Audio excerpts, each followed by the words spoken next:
Olá, a sugestão que trago hoje é para aqueles que gostam de livros de autoajuda. Antes, porém, de passar ao livro, gostaria de sugerir que, se você tem gostado dos vídeos, deixe o seu like, inscreva-se no canal, porque assim o YouTube entende que o conteúdo que eu estou disponibilizando é relevante e o leva a mais pessoas. E também, se não for sugerir demais, recomende o canal a seus amigos que gostam de ler. Então, o livro de hoje chama-se Crescer como Pessoa e tem como subtítulo um método simples de crescimento pessoal a partir dos contos de Andersen. A autoria de Miguel Ángel Conesa Ferrer, editora Paulinas. Na contracapa, nós lemos o seguinte: neste livro, o autor pretende que todos possam vivenciar o potencial de crescimento que se encerra em cada um dos contos populares escolhidos. O livro está dividido em duas partes. Na primeira delas, o autor nos explica o que é o crescimento pessoal e por que acredita que os contos podem ser um instrumento válido nesse processo. Será o ponto de referência no qual baseia toda a sua reflexão posterior. Na segunda parte, dedica vários capítulos ao comentário de alguns contos de Andersen.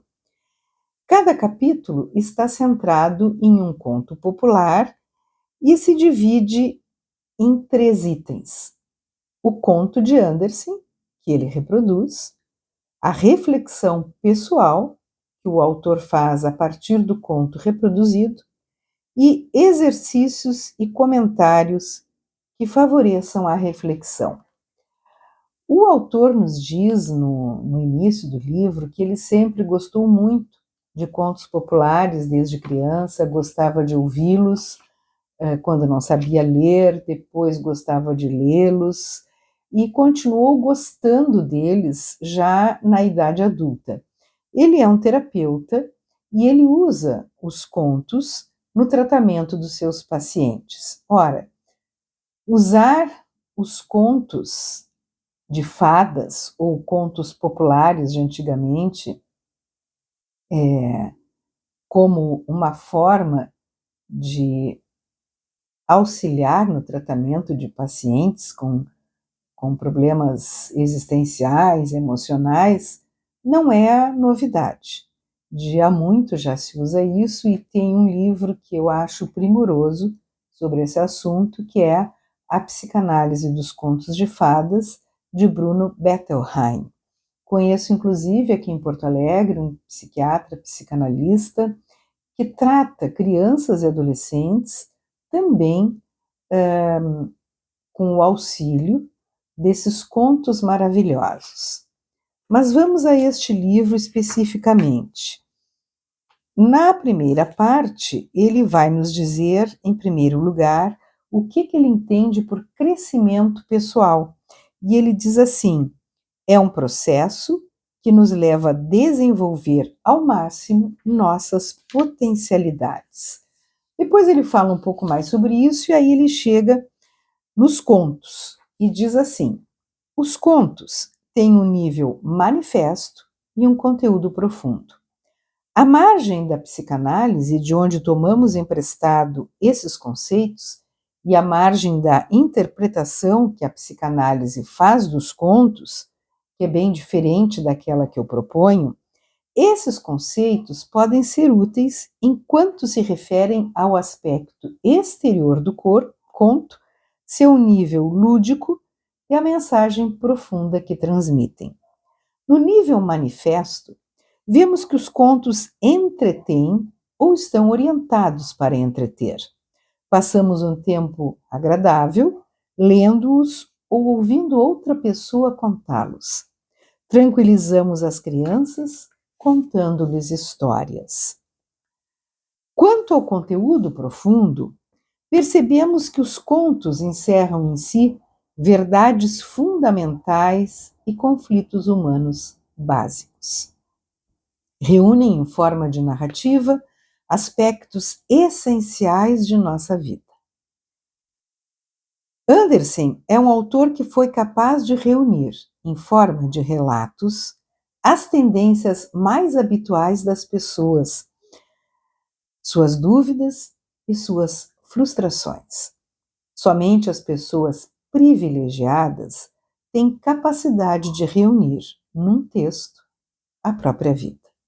Nos seus contos aparece a essência do homem, seu ser. Aparecem aspectos básicos do ser humano, como a inveja, o medo da mudança, a necessidade de ter o próprio sustento assegurado, entre outros.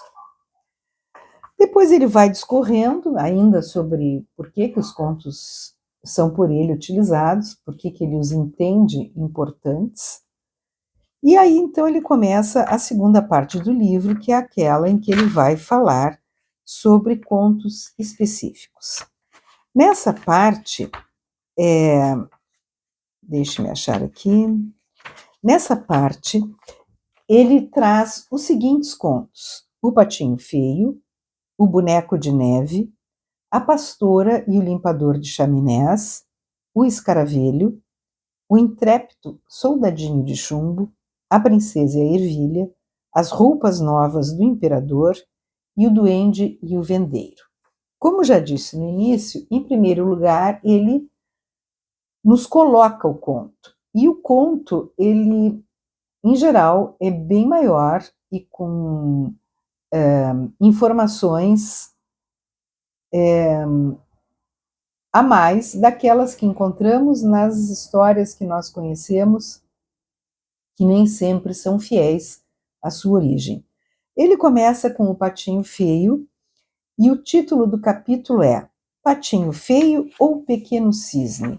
Ele, então, conta a história e diz depois, na parte das reflexões: Patinho Feio ou Pequeno Cisne?